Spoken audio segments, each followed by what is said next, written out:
नमस्ते, सलाम, सत श्री अकाल।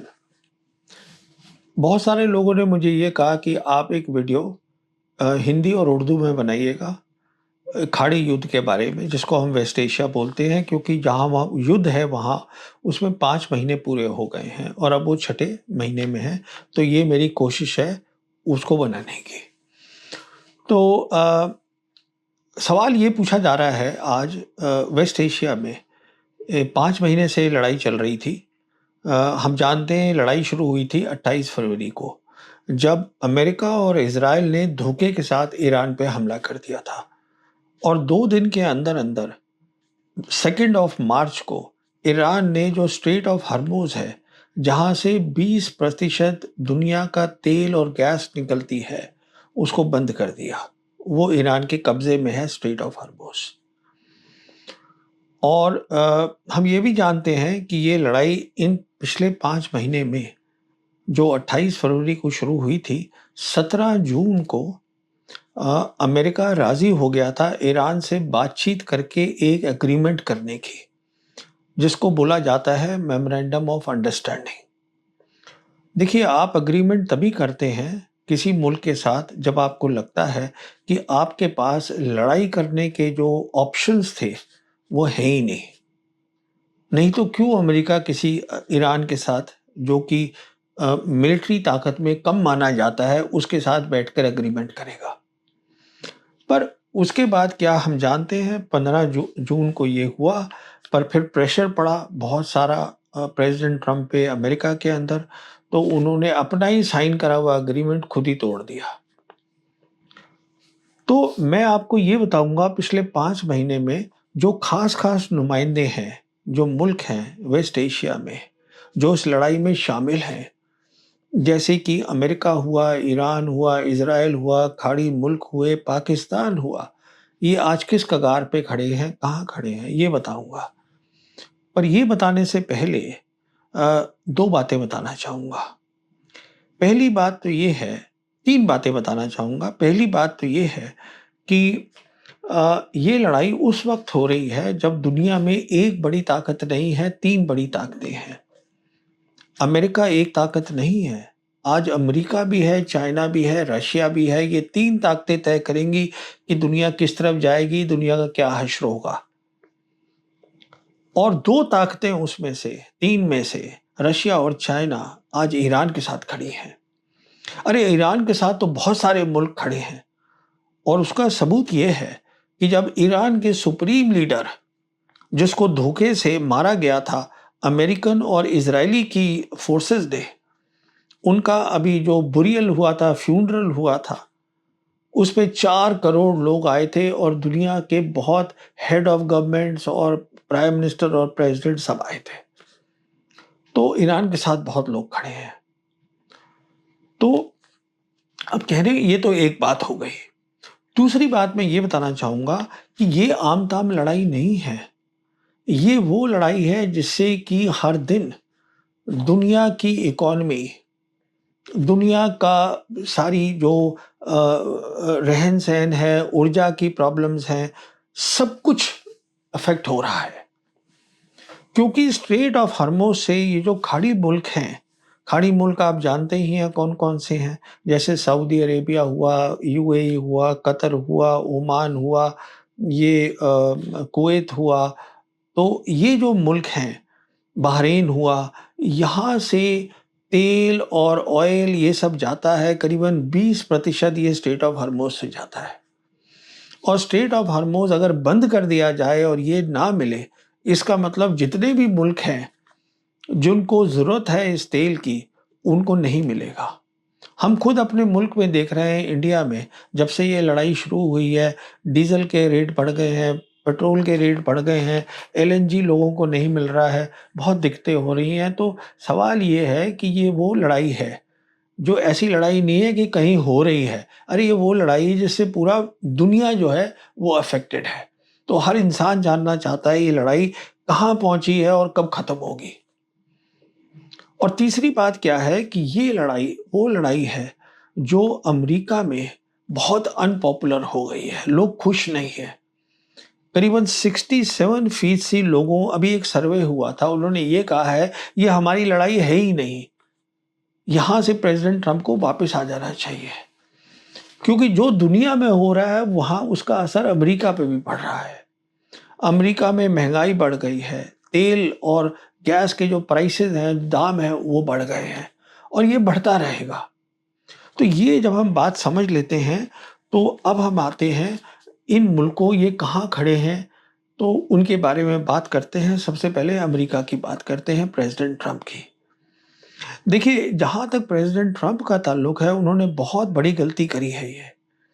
जो उन्होंने धोखे में आकर इज़राइल के प्राइम मिनिस्टर नेतन्याहू के कि ये लड़ाई तो ख़त्म हो जाएगी जल्दी, उन्होंने ये लड़ाई शुरू कर दी। आज ये लड़ाई जो है वो पेट्रो डॉलर की लड़ाई है।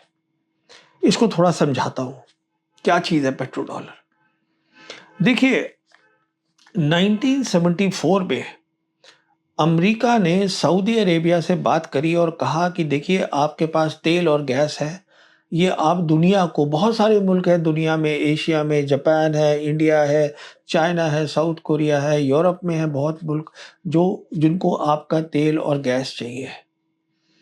आप उसको बेचिएगा अमेरिकन डॉलर में और हम आपको उसके बदले में सुरक्षा देंगे। सुरक्षा देंगे हम ईरान से, और हम ये देखेंगे कि जो स्ट्रेट ऑफ हॉर्मुज़ है वो हमेशा खुला रहे। तो वो भी एक सुरक्षा होगी, वो हमारी जिम्मेदारी रहेगी। तो ये आइडिया जो था सऊदी अरेबिया को अच्छा लगा। उसके बाद जो बाकी खाड़ी के देश थे उन्होंने भी ये मान लिया कि ठीक है। अच्छा, अब जो मुल्क हैं जिनको वहाँ का तेल और गैस और बाकी चीज़ें चाहिए, उनके लिए ज़रूरी हो गया कि अमेरिकी डॉलर होने चाहिए उनके पास। अब अमेरिका ने क्या शुरू किया कि जो अमेरिका जो है वो कमाता कम है और खर्चा ज़्यादा करता है। तो उसका जो नेशनल डेट है, जो मतलब उसके ऊपर जो कर्जा है, वो बढ़ता गया। और उनको सिर्फ ये करना था कि नोट डॉलर छापते रहो, और जितना भी उनका कर्जा था उसको वो अमेरिकन ट्रेजरी बॉन्ड, वो एक बॉन्ड है जो वो बेच देते थे उन मुल्कों को जिनको की खाड़ी से तेल और गैस चाहिए। तो वो मुल्क तो ये खरीद रहे थे अमेरिका के जो डेट है, अमेरिका का कर्जा वो खरीद रहे थे, और अमेरिका लगा हुआ था अपना डॉलर छापने में। ये सारा गेम था। तो अभी क्या हुआ है कि अगर अमेरिका इस स्ट्रेट ऑफ हॉर्मुज़ को नहीं खुलवा पाता तो बहुत बड़ी दिक्कत हो जाएगी। क्योंकि फिर ये जितनी भी मुल्क हैं खाड़ी के, ये सोचेंगे कि अगर वो खोल ही नहीं सकते तुम, वो कब्जे में ईरान के ही है, तो हम जो है, हम ईरान की बात क्यों ना मान लें। हम क्यों डॉलर में कर रहे हैं, अपना तेल और गैस बेच रहे हैं, हम लोकल करेंसी में बेचते हैं, उससे और अच्छा होगा। ईरान उनको बोल रहा है आप अपनी लोकल करेंसी में ट्रेड करिएगा, आप क्यों डॉलर में करने में लगे हैं ट्रेड। तो अगर वो हो गया तो अमेरिका को बहुत बड़ी दिक्कत हो जाएगी, क्योंकि उसके ऊपर तो कर्जा बहुत ज़्यादा है। कर्जा बहुत ज़्यादा है तो इतनी बड़ी उसकी मिलिट्री ताकत है, कोई 780 उनकी बेसेस है, मिलिट्री बेसेस, 80 मुल्क दुनिया के अंदर, वो उसको चलाएंगे कैसे, पैसे ही नहीं है, उनकी खुद की इकॉनमी ख़त्म हो जाएगी। तो पेट्रो डॉलर एक ऐसी चीज़ है जिसके कारण प्रेसिडेंट ट्रंप अब छोड़ के नहीं जा सकते, ये एक मसला है।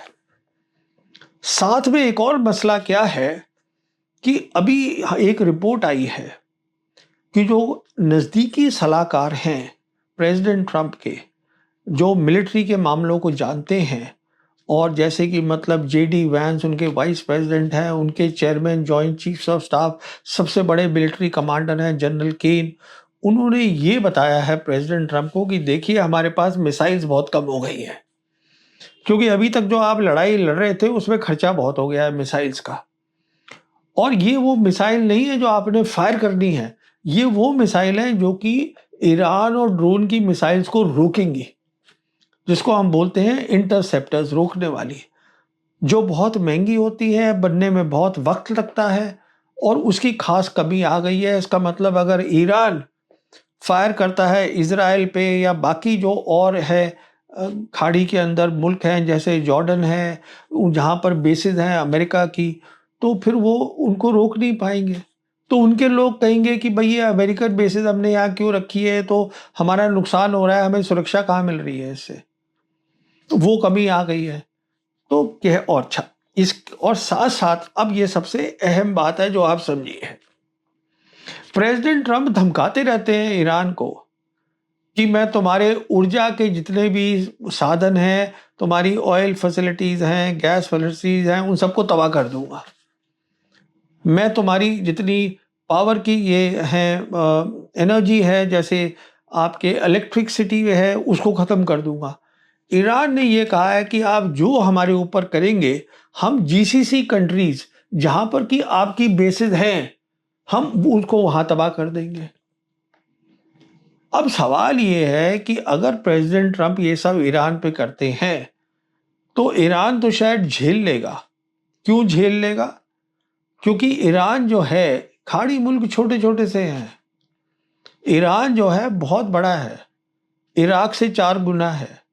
वहाँ पर पहाड़ भी हैं, फॉरेस्ट भी हैं, नदियाँ भी हैं, और वो जो है उसके पास मतलब काफ़ी सहूलियत है, काफ़ी उसके पास फैसिलिटीज़ है।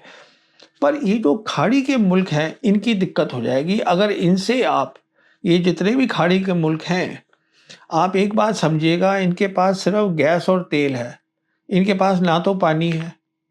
पानी का वो प्लांट लगता है, क्योंकि जो पानी है समुंदर का वो पिया नहीं जा सकता, उसको डिसैलिनेशन प्लांट बोलते हैं। खाना इनका सारा बाहर से आता है। लोग जो वहाँ काम कर रहे हैं, मिसाल के तौर के ऊपर जो यूएई है, यूएई की अपनी जो पॉपुलेशन है, इमराती जिसे बोलते हैं, वो सिर्फ 1 मिलियन है, और करीबन 10 मिलियन मतलब 1 करोड़ लोग जो है वो बाहर के हैं। तो वो सब भाग जाएंगे, वहाँ पानी नहीं मिलेगा, खाना नहीं मिलेगा। तो अगर कहने का मतलब ये है, प्रेसिडेंट ट्रंप, जैसे कल ही रिपोर्ट आई है, कल रात को, कि जो सेंट्रल कमांड है अमेरिका की, जो कि इस पूरे एरिया को देखती है, उन्होंने बहुत सारी ईरान की जगहों पर हमला किया है।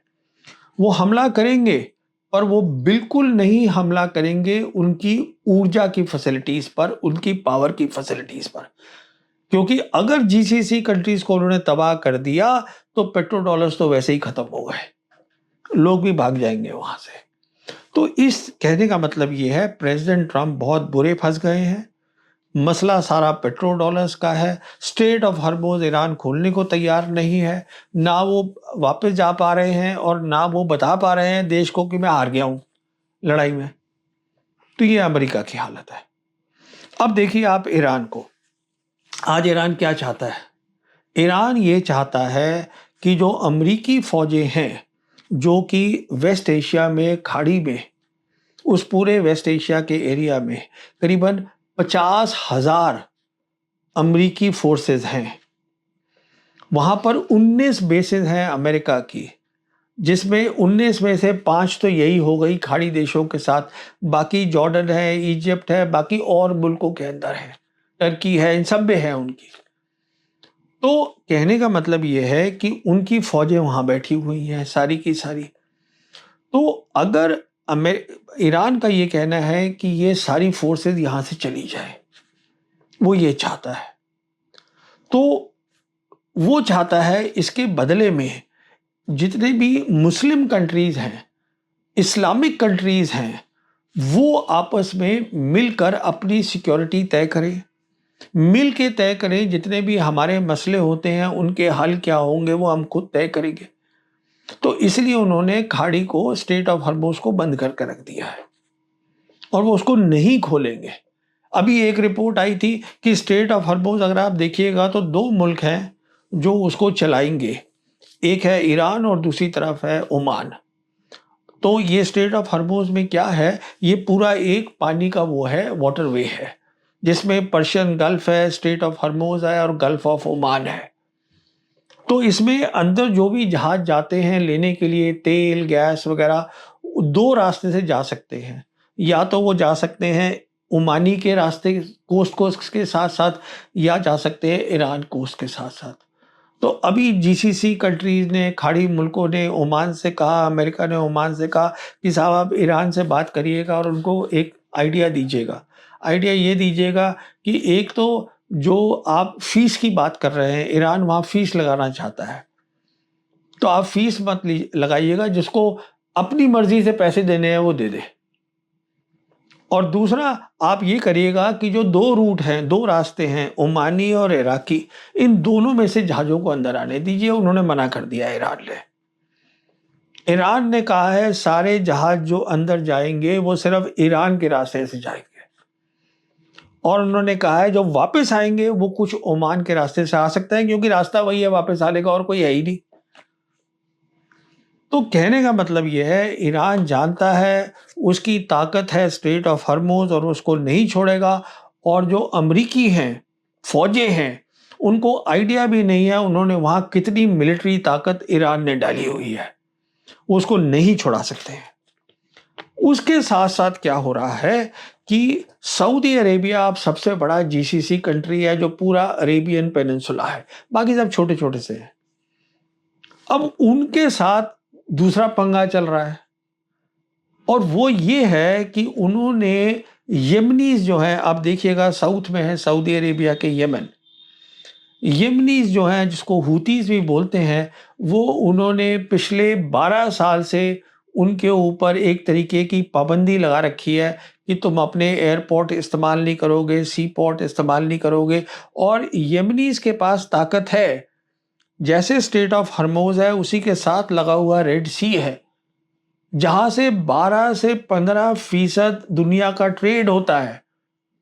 और जहाँ से सऊदी का एक, जैसे सऊदी जो है वो स्ट्रेट ऑफ हॉर्मुज़ से भी तेल बेच सकता है, रेड सी से भी बेच सकता है, वहाँ भी एक ज़रिया है। उनका एक पोर्ट है याम्बू, वो उसका जैसे स्ट्रेट ऑफ हॉर्मुज़ है वैसे ही बलल मंदेब है, उसके साथ में वो उसको बंद कर सकता है येमनीज़। तो कहने का मतलब ये है उसके साथ पंगा ले लिया है। पंगा ये लिया है कि जब ईरान के सुप्रीम लीडर थे, उनका जब फ्यूनरल हुआ था, तो उन्होंने, ईरान ने एक अपना प्लेन, सिविल प्लेन भेजा था, यमनी भी उसमें आ जाए उसके लिए, फ्यूनरल के लिए। तो वो आ गए, जब वो वापस जा रहे थे, जो उनका एयरपोर्ट था उसको उन्होंने उड़ा दिया सऊदीज़ ने। तो ईरानियन ने ये कह दिया कि अब जो रेड सी है वहाँ से सऊदी का कोई भी हम टैंकर नहीं जाने देंगे, उन्होंने वो बंद कर दिया पकड़ के। तो अब जो है वो सऊदी का वहाँ पर पंगा खड़ा हो गया। साथ-साथ क्या है, सऊदी अब एक और गलती क्या कर बैठा है कि अमेरिका के साथ मिलके, ये अभी की खबर है 2 दिन पहले की, उन्होंने क्या किया है, इराक जो है वहाँ पर शिया पॉपुलेशन है, ईरान भी शिया मुल्क है। तो वहाँ पर उनकी फ़ोर्सेस हैं जिसको कहते हैं पॉपुलर मिलिट्री फ़ोर्स।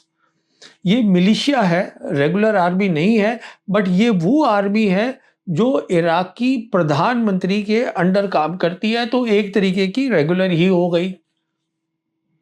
उनके ठिकानों पे इन दोनों ने मिलके अटैक कर दिया। तो उन्होंने उसके उसके रिटर्न में ईरानियों ने क्या किया, उन्होंने कहा अच्छा हम बताते हैं तुम्हें।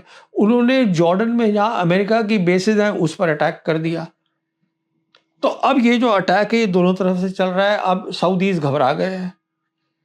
अभी सऊदी का जो डिफेंस मिनिस्टर था वो गया अमेरिका, वो व्हाइट हाउस में वाइस प्रेसिडेंट जेडी वैंस को मिला, उसके बाद फिर प्रेसिडेंट ट्रंप को मिला और उसको बोला कि साहब ये लड़ाई जो है आप ख़त्म करवाइएगा।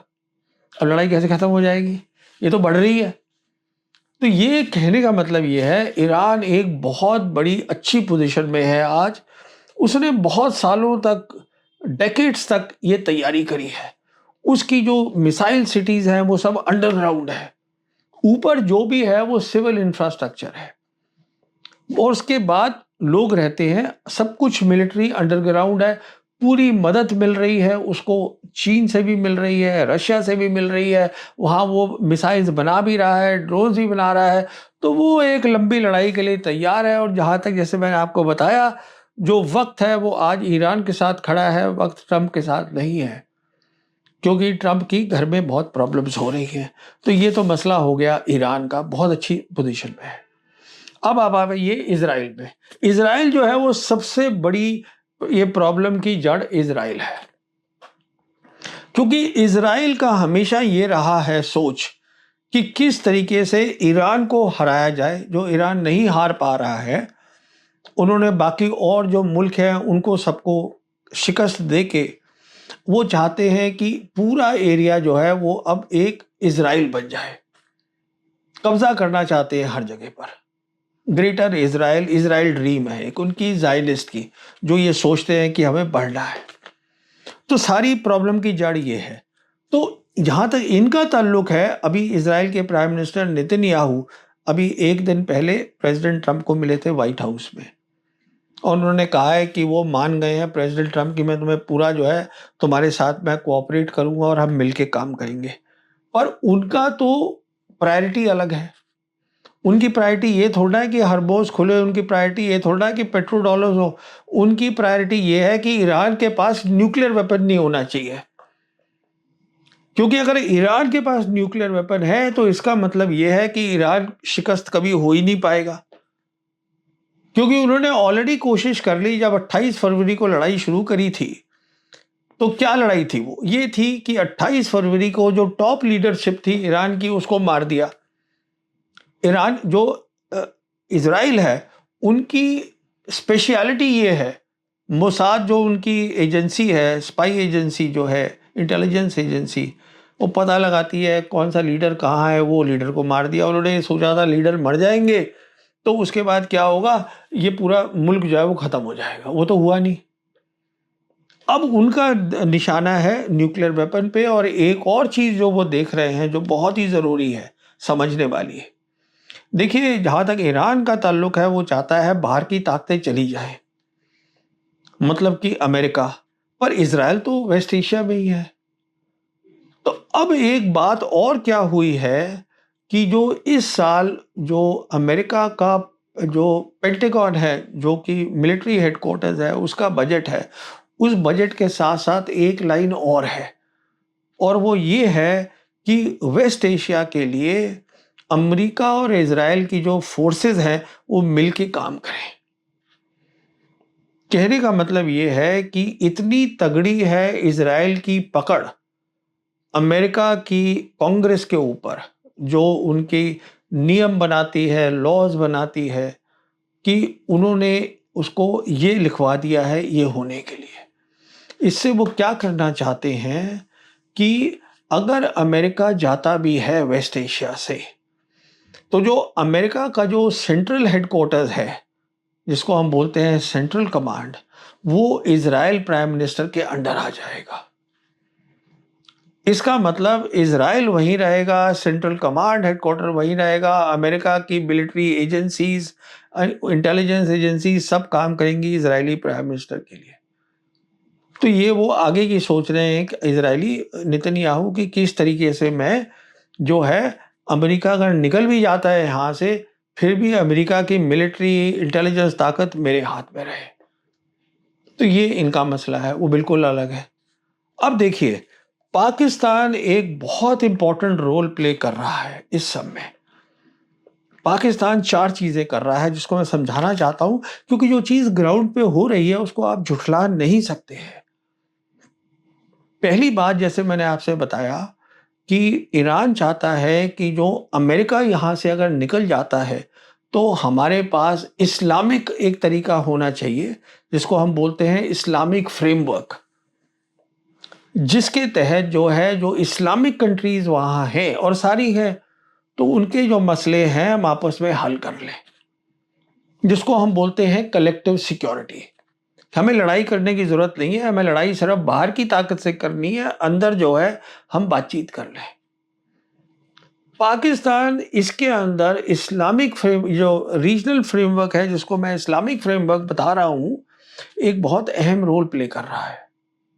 और ईरान ये जानता है, तभी ईरान ने जो अपना मेमोरेंडम ऑफ अंडरस्टैंडिंग जो मैंने बताया 17 जून को साइन किया था अमेरिका के साथ, उसका नाम ही रख दिया है Islamabad MOU, memorandum of understanding. क्यों ये पाकिस्तान कर सकता है? क्योंकि पाकिस्तान के पास कुछ अलग ही काबिलियत है। पाकिस्तान इकलौता मुस्लिम कंट्री है जिसके पास न्यूक्लियर वेपन्स है। पाकिस्तान वो मुल्क है जिसके कोई रिलेशन ही नहीं है, डिप्लोमेटिक रिलेशन इजराइल के साथ है ही नहीं। और हमारा जो ये 4 दिन की लड़ाई हुई थी सिंदूर, उसके बाद अमेरिका ने ये तय किया, बाकी खाड़ी देशों ने ये तय किया, इस नतीजे पे पहुंचे कि पाकिस्तान की जो कन्वेंशनल लड़ाई लड़ने की जो ताकत है वो भी बहुत अच्छी है। और पाकिस्तान ऐसा मुल्क है जिसके तीनों बड़ी ताकतों के साथ इकलौता मुल्क है। अमेरिका, चाइना, रशिया के साथ जो उसके रिश्ते हैं बहुत अच्छे हैं। तो ये मुल्क आइडियल है ये इस्लामिक फ्रेमवर्क चलाने के लिए, पहली बात। दूसरी बात, इस्लामिक फ्रेमवर्क के अंदर अंदर ही पाकिस्तान ने क्या किया है, खासकर Pakistan army chief field marshal Asim Munir, उन्होंने 4 ऐसे मुल्क ले लिए हैं जो खास मुल्क हैं वेस्ट एशिया में। एक तो टर्की ले लिया उन्होंने, तो पाकिस्तान टर्की मिल गए, साथ में इजिप्ट ले लिया और चौथा ले लिया सऊदी। सऊदी आप जानते हैं जीसीसी का सबसे बड़ा कंट्री है और इजिप्ट जो है वो अरब कंट्रीज का नुमाइंदा हो गया। तो ये 4 कंट्रीज जो है इनसे भी आपस में बात कर रहे हैं कि किस तरीके से अमेरिका के जाने के बाद हमारा एक रीजनल अरेंजमेंट होना चाहिए जिससे कि हम अपनी रीजन की बातें खुद तय कर सकें। यहाँ भी उनका रोल है। तीसरा इंपॉर्टेंट रोल जो कि खास रोल है आर्मी चीफ पाकिस्तान का आसिम मुनीर का, वो ये है कि आज जो है ईरान और अमेरिका आपस से बात नहीं कर रहे, फिर से लड़ाई शुरू कर दी है इन्होंने एमओयू साइन करने के बावजूद। तो एक ऐसा मुल्क चाहिए जो दोनों से बात कर सके और वो है पाकिस्तान। दोनों मुल्क नहीं चाहते कि लड़ाई हो, क्योंकि अमेरिका सिर्फ ये चाहता है कि मेरे पेट्रो डॉलर्स बचे रहें और कुछ ना हो। ईरान जो है वो ये चाहता है कि तबाही ना हो, करेगा अगर करनी पड़े कि तबाही ना हो, क्योंकि ईरान जानता है उसको वहीं रहना है वेस्ट एशिया में। ईरान जानता है कि उसको खाड़ी मुल्कों के साथ ही रहना है। ईरान जानता है कि वो यहीं पर वेस्ट एशिया के अंदर उसको एक रीजनल ऑर्डर बनाना है यहाँ के सब मुल्कों को मिला के। पर तो इसलिए पाकिस्तान वो मुल्क है जो इन दोनों से बात कर सकता है। यहाँ से बात वो करता है ईरान के साथ और फिर टॉप लीडरशिप के साथ ईरान की, और उधर टॉप लीडरशिप अमेरिका की, प्रेसिडेंट ट्रंप, जेडी वांस, इनसे सीधी बात होती है फील्ड मार्शल आसिम मुनीर की। तो वो ये बहुत अहम रोल है जो कि प्ले कर रहा है पाकिस्तान। और चौथा क्या है, जैसे मैंने आपको बताया कि पाकिस्तान के रिश्ते तीनों मुल्कों के साथ अच्छे हैं। तो जो भी आसिम मुनीर या पाकिस्तान कर रहा है वो बिल्कुल जाहिर है कि वो उसको बता रहे होंगे चीन को भी, रशिया को भी, क्योंकि ये दोनों मुल्क सपोर्ट कर रहे हैं जो हो रहा है इस लड़ाई को। तो कहने का मतलब ये है कि अब जो सिचुएशन है जो हम देख रहे हैं, मैंने आपको ऑलरेडी समझा दिया कि हमला अमेरिका ऊर्जा जो है, पावर है ईरान के उस पे नहीं करेगा। अमेरिका के पास कोई ऑप्शन नहीं है लड़ाई का, ईरान के पास सारे ऑप्शन है लड़ाई के। अब क्योंकि अमेरिका ने और प्रेसिडेंट ट्रंप ने खुद साइन करने के बाद एमओयू फिर से लड़ाई शुरू कर दी है, तो अब जो रवैया होगा ईरान का वो और सख्त होगा, वो कुछ और सख्त बातें बोलेगा। मिसाल के तौर पर एमओयू में ये लिखा गया है कि लेबनान में जो लड़ाई कर रहा है हिजबुल्लाह के साथ इज़राइल, वो रुकनी चाहिए। अब वो उसमें ईरान ऐड करेगा कि यमन और सऊदी की तय होना चाहिए, फैसला होना चाहिए। उसमें तय करेगा कि जो इराक की जो पॉपुलर मिलिट्री फोर्सेस है उस पर हमला नहीं होना चाहिए। फिर ये बात थी एमओयू में लिखी हुई कि ईरान जो है वो तेल बेच सके आराम से, जो अब फिर से बंद कर दिया है प्रेसिडेंट ट्रंप ने। फिर ये है कि जो ईरान के कुछ पैसे हैं, जैसे कि $12 बिलियन है, जिसमें ये तय हुआ था कि $6 बिलियन जो है वो उसके अपने पैसे हैं जो छोड़े जाएंगे, जो अमेरिका ने दबा रखे हैं। तो वो कहेगा कि पहले वो मुझे वो दो।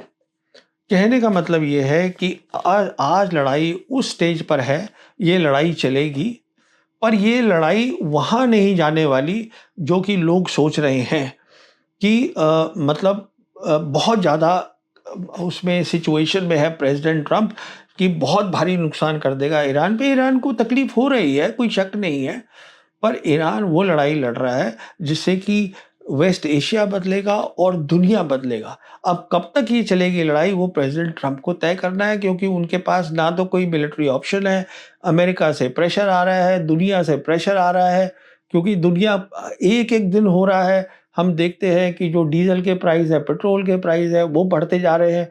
तो यहाँ पर आज लड़ाई खड़ी है, जबकि वो 6th मंथ में आ गई है। मैं उम्मीद करता हूँ आपको मेरा ये टूटा-फूटा हिंदी उर्दू का वीडियो समझ में आ गया होगा। Thank you very much.